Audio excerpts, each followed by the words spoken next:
आपका team India में जो यूथ ब्रिगेड है वो लगातार कमाल कर रही है। साउथ अफ्रीका को 4 टी20 मैचों की सीरीज में भारत ने 3-1 से रौंद दिया, जबकि आखिरी चौथे मैच में तो टीम इंडिया ने 135 रनों से करारी शिकस्त दी।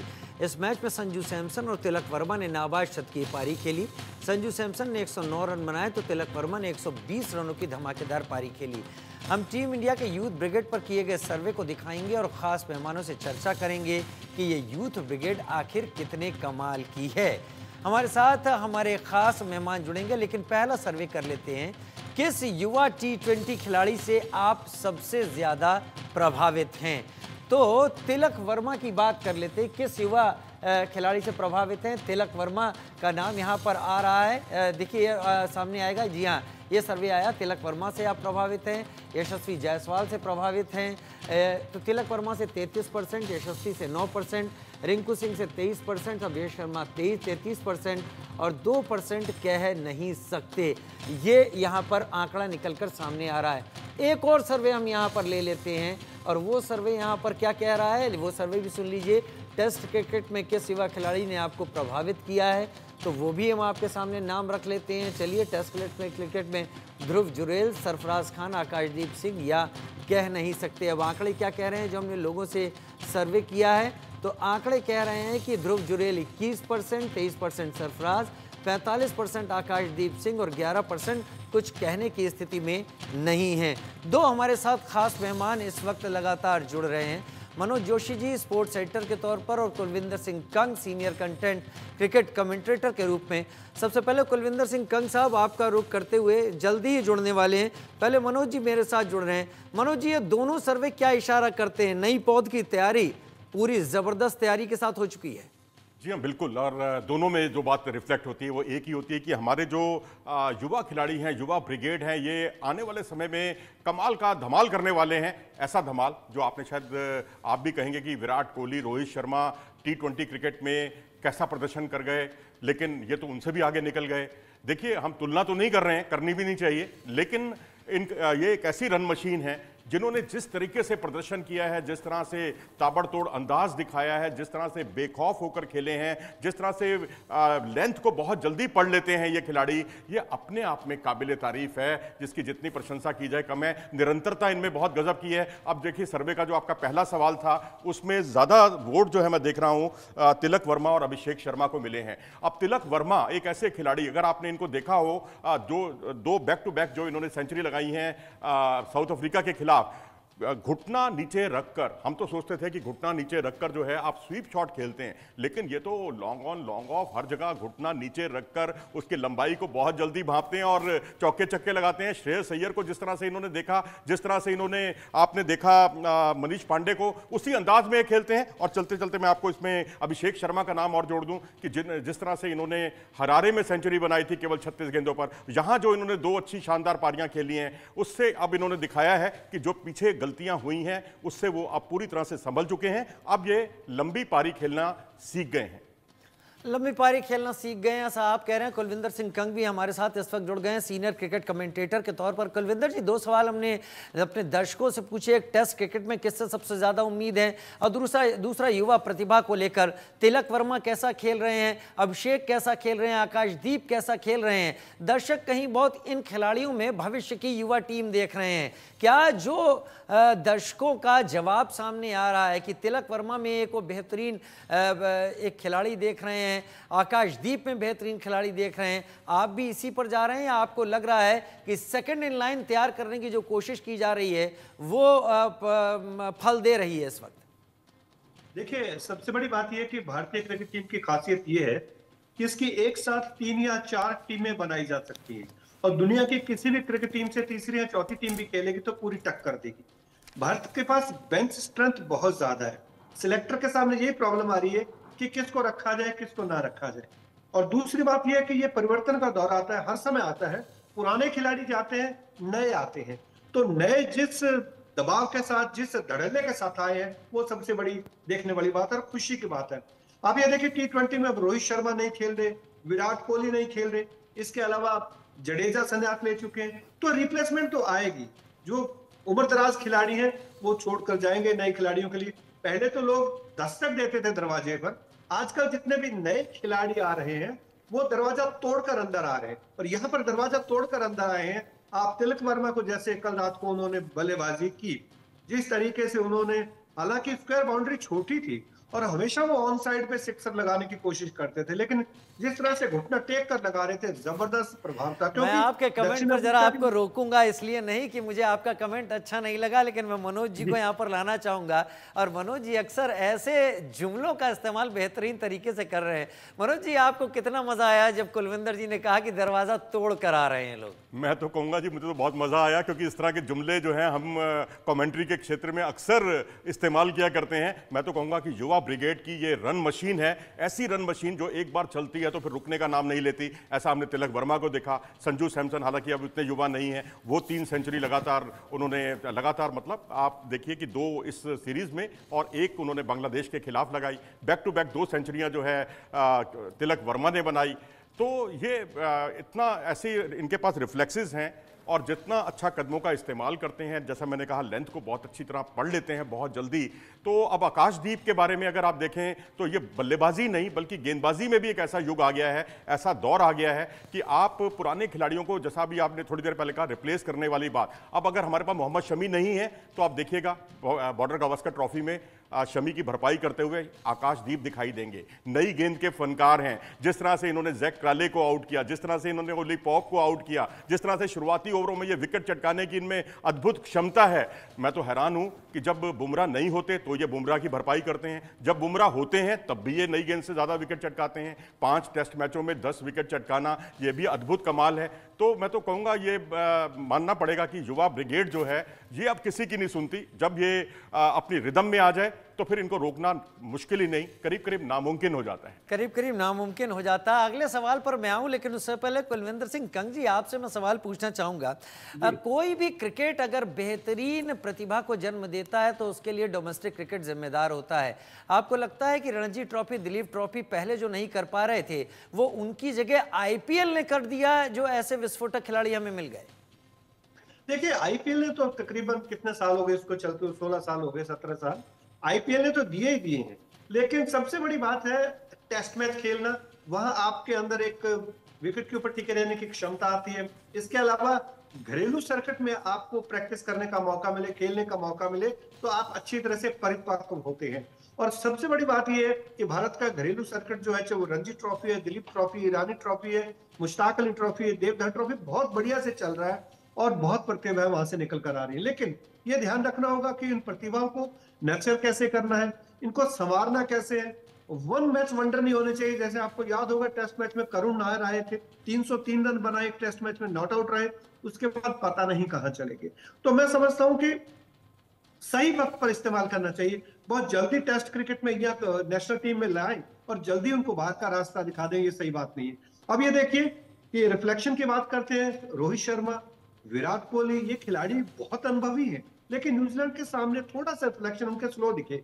और ये युवा ब्रिगेड अगर खेलती है और कमाल करती है, मैं तो समझता हूं कि ये जिस तरह से तिलक वर्मा ने बल्लेबाजी की है, या अब टेस्ट टीम में जो है ऋषभ पंत, वो नहीं डरते। मुझे याद है 2020-21 का जो टेस्ट मैच हुए थे ऑस्ट्रेलिया में, जहां हमने गाभा में जीते थे और वहां पर डंका बजाया था, ऋषभ पंत ने 159 रन की नॉट आउट रहते जो पारी खेली थी, वही भारत को इतने सालों के बाद एक सीरीज जिताने में सफल हुई थी। तो अनुभवी और ज्यादा युवा खिलाड़ी होने चाहिए जो बेखौफ होकर खेल सकते। चलिए, अभिषेक शर्मा है, तिलक वर्मा है, इसके अलावा जितेश शर्मा को भी मौका नहीं मिला, श्रेयस है, और बदलाव का दौर है, नए खिलाड़ी आते जाएंगे, पुराने जाएंगे। चलिए, मैं अगले सवाल का रुख कर लेता हूं कुलविंदर जी और मनोज जी। अगला सवाल जो हमने अपने दर्शकों से पूछा वो युवा ब्रिगेड के आने का सबसे बड़ा कारण क्या है, मैं स्क्रीन पर दिखाना चाहूंगा। अगला सवाल, अभी हम फिलहाल रिंकू सिंह के बारे में यहां पर बात कर रहे हैं, लेकिन अगला सवाल ये कि युवा ब्रिगेड के आने से क्या सबसे बड़ा उनका कारण रहा, युवा ब्रिगेड आखिर आई,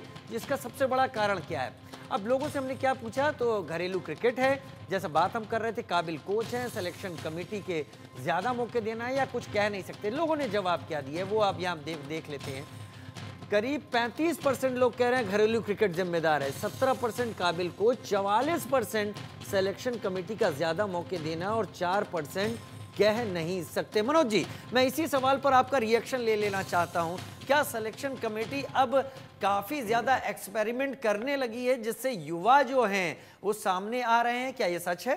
जी हाँ, बिल्कुल सच है। अगर आप देखेंगे, आपके पास दो कलाइयों के फनकार होते थे। मैं एक उदाहरण आपको देना चाहूँगा। जो कलाइयों के बहुत अच्छा इस्तेमाल करते थे स्पिन बॉलिंग में, कुलदीप यादव और यजुवेंद्र चहल, ये कुलचा की जोड़ी ने साउथ अफ्रीका में तहलका मचा दिया था। तब ये कहा जा रहा था कि इनसे बढ़िया भारत के पास कलाइयों के फनकार नहीं हुए। लेकिन अब आप देखिए, वरुण चक्रवर्ती को मौका मिला, रवि बिश्नोई को मौका मिला, ये भी दोनों कलाइयों के फनकार हैं। इन्होंने भी कमाल का प्रदर्शन किया है। जो 5 विकेट उन्होंने चटकाए हैं, ठीक है, मैं मानता हूं कि यजुवेंद्र चहल जैसा लेग स्पिनर भारत के पास आज तक कभी नहीं आया उस लेवल का, जो आज के पिछले 10-15 साल की मैं बात कर रहा हूं। लेकिन अगर आप वरुण चक्रवर्ती को देखें, वो अनप्लेबल हो जाते हैं। साउथ अफ्रीका की पिचों पर जिस तरह से उन्होंने धमाल मचाया, जिस तरह से उनकी गुगली को पढ़ पाना बड़ा मुश्किल है। साइड आर्म एक्शन है, इसलिए उनकी गुगली को, या ये कहिए कि उनकी जो ग्रिप है, उसको पढ़ पाना नामुमकिन है। तो बड़ा मतलब बल्लेबाजों के लिए एक अबूझ पहेली वो साबित होते हैं। तो सिलेक्टर्स ने उनको मौके दिए हैं, ये तो बात है ही। क्योंकि अब ज़्यादा, अगर हम पहले ऑल फॉर्मेट प्लेयर कहा करते थे कि कोई भी प्लेयर तीनों फॉर्मेट खेले, मैं कहता हूं अगर कोई भी अगर प्लेयर तीनों फॉर्मेट खेलेगा तो फिर युवाओं को मौके कैसे मिलेंगे? अगर आप स्पेशलाइज फील्ड बना लें, T20 की अलग टीम रखें, ज़्यादा से ज़्यादा T20 के प्लेयर, और उसमें टेस्ट के लिए अलग से प्लेयर खेलें तो ऐसा होता है। अब वो यशस्वी जायसवाल जैसे कुछ एक अपवाद ज़रूर हैं जो कंडीशंस के हिसाब से अपने खेल को ढालते हैं। अगर आप देखें तो टेस्ट क्रिकेट में जिस तरह से वो उन्होंने डेब्यू मैच में जो 160 प्लस की जो पारी खेली थी, वो अद्भुत थी। अब वो T20 क्रिकेट में हम देखते हैं कि पावर प्ले में ही वो 50 रन कर लेते हैं। तो ये अपने एडेप्टेबिलिटी है, यही जो हमारे युवाओं में बहुत है। यही सवाल मैं कुलविंदर जी के पास लेना चाहूंगा। आपको भी लगता है कि सिलेक्शन कमेटी के ज्यादा मौके देने से हमारे पास प्रतिभाओं के हीरे आने लगे हैं? देखिए, ऐसा है, प्रतिभा जो होती है वो परमानेंट होती है, फॉर्म टेम्परेरी होती है। तो कई खिलाड़ियों की फॉर्म टेम्परेरी, जैसे शुभमन गिल है, प्रतिभा की कोई कमी नहीं है, थोड़ा सा ऑफ कलर चलते हैं। तो ये जो मौके दिए जा रहे हैं सिलेक्शन कमेटी के द्वारा, ये सही है, दिए जाना चाहिए। ऐसा नहीं हो कि 1-2 मैच में आपने खिलाया, कुछ परिस्थितियां ऐसी बनी कि वो खिलाड़ी ज्यादा रन नहीं बना पाया या विकेट नहीं ले पाया, आपने उसको बाहर कर दिया। काफी अरसे के बाद ये वरुण चक्रवर्ती भी आए, किस तरह से उन्होंने 19 रन देकर 5 विकेट लिए, जिस तरह से उन्होंने दक्षिण अफ्रीका की कमर तोड़ के रख दी। तो मैं समझता हूं कि मौके मिलने चाहिए, और अगर बहुत लंबे समय तक काम चले तो फिर रिप्लेसमेंट भी हो जाती है। पुराना समय मुझे याद है, कुछ खिलाड़ी ऐसे होते थे, को 10-10, 15-15 पारियां कुछ रन नहीं बनाते थे। जब लगता था कि सिलेक्शन कमेटी इनको निकाल देगी, तब एक आधी पारी में वो हाफ सेंचुरी या सेंचुरी बना देते थे, फिर अगले 10 पारियों के लिए टिक जाते थे। लेकिन अब कंपटीशन बहुत ज्यादा है, अब आपको दिखाना ही होगा कि रन कैसे बनते हैं, विकेट कैसे लिए जाते हैं। और तीसरी बात, फील्डिंग भी आपकी बहुत अच्छी होनी चाहिए। अकाउंटेबिलिटी तो तय कर दी गई है। अगर आप टीम में हैं तो परफॉर्म कीजिए, अदरवाइज आपके लिए जगह नहीं होगी, क्योंकि दूसरा ये साबित कर देगा कि वो जगह लेने को तैयार है। अगला सवाल जो हमने लोगों से पूछा वो भी हम आपके सामने रख देते हैं। किस युवा तेज गेंदबाज से आप सबसे ज्यादा प्रभावित हैं? सवाल देखिए, किस युवा तेज गेंदबाज से आप सबसे ज्यादा प्रभावित हैं? मयंक यादव, अर्शदीप सिंह, आकाशदीप सिंह और हर्षित राणा। तो क्या कहा लोगों ने वो भी हम देख लेते हैं। 30% मयंक यादव, 26% अर्शदीप सिंह, आकाशदीप सिंह 17% और 27% हर्षित राणा। मनोज जी, 30% और 27% और 26%, यहां भी कंपटीशन आसान नहीं है, बहुत टफ है।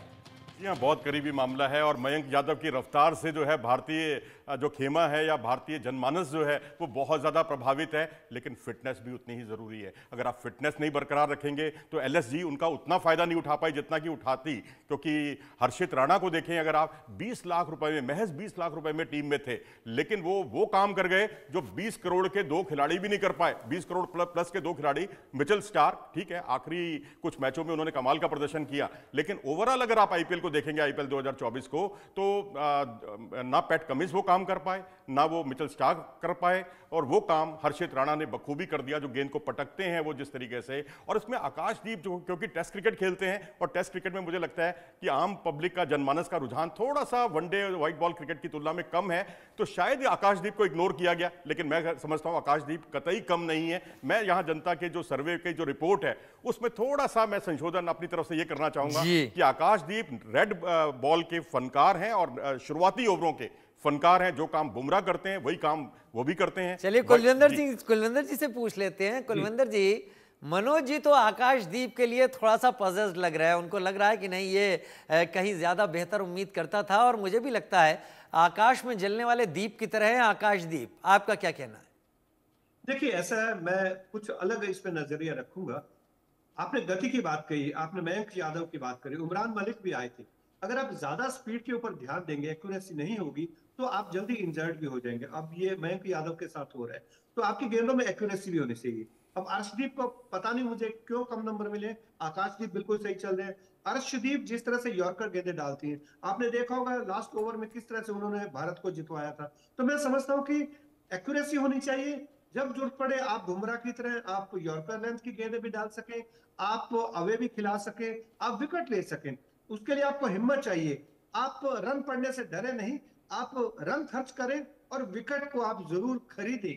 और ऐसा ही खिलाड़ी है आकाशदीप है, और इसके अलावा अर्शदीप है। मैं समझता हूं कि खिलाड़ी की लाइन, लेंथ और गति तीनों काम करती हैं। केवल गति, उमरान मलिक आज पता नहीं कहां चले गए, केवल आईपीएल में आते हैं। इसी तरह मयंक यादव इंजर्ड है। तो खिलाड़ियों की जो शारीरिक क्षमता है उसको ज्यादा खर्च ना हो, उसमें वियर एंड टीयर्स ना हो, इस बात का भी ध्यान रखा जाता है सिलेक्शन कमेटी के द्वारा, और रखा जाना चाहिए। फिटनेस बहुत जरूरी है, जैसा मनोज ने कहा। फिटनेस के अलावा एक्यूरेसी भी जरूरी है, और डोमेस्टिक सर्कल खेलना भी जरूरी है। जो खिलाड़ी खेलने से मना कर देते हैं, जैसे श्रेयस अय्यर और एक और खिलाड़ी ने नहीं खेला था, उनको ग्रेड नीचे कर दिया गया। तो मैं समझता हूं कि करत करत अभ्यास के जड़मति हो तो सुजान। तो आपको अभ्यास करना है, प्रयास करना है, डोमेस्टिक भी खेलना है, और जहां जरूरत पड़े भारत को विकेट लेकर देना। तो ये युवा ब्रिगेड है, कमाल कर रही है। रिंकू सिंह देखिए ऑफ कलर चल रहे हैं, लेकिन जिस दिन वो वापस अपने फॉर्म में आएंगे वो भी कमाल करेंगे। भाई मैं तो बहुत कुलविंदर कंगी ने जो बात कही, अभी मैं बीच में कुलविंदर जी रोक रहा हूं आपको, बहुत अच्छी आपने बात कही अर्शदीप सिंह के लिए। क्योंकि मुझे याद है कि आपने जो कहा, जो वैरायटी ऑफ बॉलिंग है, जिस तरह से हमने रीजा हेंड्रिक्स को विकेट लेते हुए उनको देखा। एक गेंद वो आउट स्विंगर करते हैं बाहर की, और एक बाएं हाथ का गेंदबाज अगर एक गेंद को बाहर की तरफ निकालता है, अगली गेंद वो इन स्विंगर कर देते हैं, जिस पर उनका विकेट झटक लेते हैं। इसे कहते हैं वैरायटी। तो अर्शदीप को वाकई इग्नोर नहीं किया जा सकता। और टी20 वर्ल्ड कप में जिस तरह से उन्होंने सबसे ज्यादा विकेट लेने वाले गेंदबाज वो थे, और बुमराह क्योंकि दूसरे छोर पर गेंदबाजी कर रहे थे, उनका उन्होंने कितना भरपूर फायदा उठाया, और वहां से प्रेशर क्रिएट होता था, ये विकेट चटकाते थे। ठीक है, मैं आता हूं कुलविंदर जी, मैं आता हूं। आप लोगों की चर्चा उन लोगों के लिए बहुत ज्यादा जरूरी है जो भारतीय क्रिकेट को शायद अभी तक समझ नहीं पाए कि ऐसा कमाल बीसीसीआई और भारतीय क्रिकेट में क्यों दिखाई पड़ रहा है। अगला सवाल इसकी बात बहुत सामने रख देगा। हमारा सवाल हमने दर्शकों से पूछा कि युवा ब्रिगेड जो है उसको किस क्षेत्र में सबसे अधिक ध्यान देने की जरूरत है। अभी अमरदीप, ये सवाल हमारे साथ देखिए सबके सामने, जो युवा नए लोग आ रहे हैं उनको किस क्षेत्र में सबसे अधिक ध्यान देने की जरूरत है? तो कौन से? निरंतरता, टेम्परामेंट, इंजरी से बचना, बेसिक्स पर खास ध्यान देना। अब देखिए लोग और जनता कितना माइन्यूटली चीजों को समझते हैं और उस पर जवाब देते हैं, वो इस आंकड़ों में भी सामने आ जाएगा। तो क्या कह रही है जनता? 29% कह रही है निरंतरता, लगातार कंसिस्टेंसी बनाए रखिए। 8% कह रहे हैं टेम्परामेंट, अब गुस्सा दिखा दिया। 33% कह रहा है इंजरी से बचना, आपको हमेशा खेलना है इसलिए इंजरी से बचिए। 30% बेसिक्स पर खास ध्यान दीजिए। 29, 33 और 30। मनोज जी, मुझे नहीं लगता कि इन तीनों पॉइंट में जो करीब करीब बराबर हैं, कोई भी कम है। कहा आपने, क्योंकि इंजरी से बचना को ज्यादा लोगों ने सबसे ज्यादा वोट दिए हैं। भाई आप इंजर्ड नहीं होंगे, फिट होंगे, तभी तो आप आगे खेलेंगे ना। ये सारी निरंतरता और ये सारी चीज़ें बाद में आती हैं, पहले आपका उपलब्ध होना सबसे इंपॉर्टेंट होता है। दूसरी बात है निरंतरता, कंसिस्टेंसी। लेकिन यहाँ थोड़ा सा एक विरोधाभास नजर आ रहा है, क्योंकि भारतीय टीम प्रबंधन एक तरफ तो कहता है कि आप बेखौफ होकर खेलिए, आप उसकी चिंता मत कीजिए कि आपको बाहर कर दिया जाएगा। उसका नतीजा क्या होता है कि प्लेयर्स की जो निरंतरता है वो प्रभावित होती है। जैसे संजू सैमसन की हुई। संजू सैमसन अगर 3 सेंचुरी लगाते हैं तो वो लगातार 2 मैचों में 2 0 भी बनाते हैं। अभिषेक शर्मा को देखें, वो भी बेखौफ होकर खेलते हैं। अगर आप उनके ये 2 पारियां, आखिरी 2 पारियों को छोड़ दें, तो उससे पहले उन्होंने सेंचुरी बनाई थी लंबे समय पहले हरारे में जिम्बाब्वे के खिलाफ, लेकिन बाद का दौर उनका बहुत खराब गया। तो ये जो निरंतरता है, ये मैं इसको दूसरे नंबर पर आंकूंगा कि निरंतरता होनी चाहिए। और जैसा कि तिलक वर्मा कहते हैं कि मैं बेसिक्स पर जाता हूं, तो उसके साथ भी हमारे जो सर्वे में जिन्होंने भाग लिया है वो भी बधाई के पात्र हैं, क्योंकि तिलक वर्मा उसका सबसे बड़ा उदाहरण है। उसका सबसे सबसे बड़ा उदाहरण है। कंग साहब, आपको भी लगता है क्या इंजरी से बचना सबसे ज्यादा इंपॉर्टेंट है? और क्या हमारा पिछला इतिहास ये नहीं कहता? सचिन तेंदुलकर तो एल्बो इंजरी को लेकर इतना फेमस हुए कि उस बारे में बात होने लगी, न जाने कितने प्रोग्राम बन गए लंदन के उस हॉस्पिटल के ऊपर ही जहां पर ये सारा इलाज हुआ। तो क्या इंजरी से बचना बहुत जरूरी?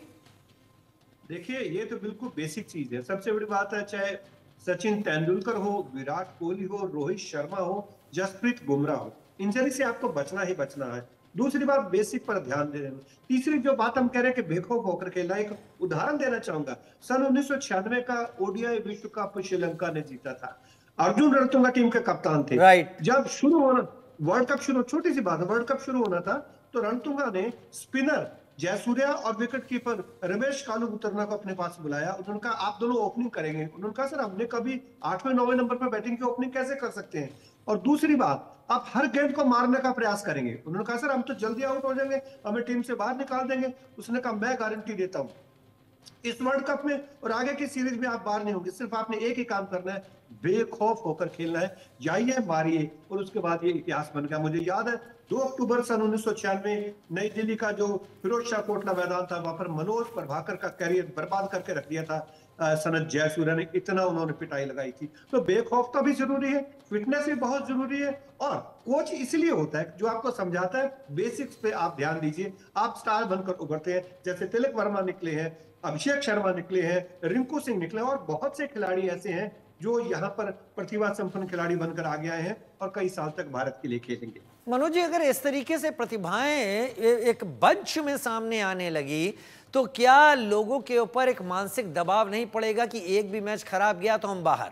ये बहुत कुछ टीम प्रबंधन पर डिपेंड करता है। टीम मैनेजमेंट जो है, अगर आपको ये हौसला देता है कि आप खेलिए, बेखौफ होकर खेलिए, हम आपके साथ हैं, तो बहुत अच्छी बात है। अभिषेक शर्मा को जब मौका मिला था वो तब नहीं चले थे, लेकिन उनको फिर दोबारा मौका दिया। ऐसा नहीं कि टीम प्रबंधन जो है खिलाड़ियों की जो आजमाइश करता है या खिलाड़ियों की जो खोज करता है और खराब प्रदर्शन करने पर उनको हमेशा के लिए बाहर कर देता है, जैसे पहले होता था। जैसे थोड़ी देर पहले कुलविंदर सिंह कंग जी ने उदाहरण भी दिए, करुण नायर से लेकर तमाम। तो मैं वही कहूँगा कि अब टीम प्रबंधन की सोच बदली है, सिलेक्टर्स की सोच बदली है, खिलाड़ी की शिनाख्त अच्छे तरीके से कर ली जाती है और उनको उतने पर्याप्त मौके दिए जाते हैं। और ये मौके मिलना किसी भी युवा के लिए एक टॉनिक का काम करता है और कोई भी इन मौकों को हाथ से गंवाना नहीं चाहता।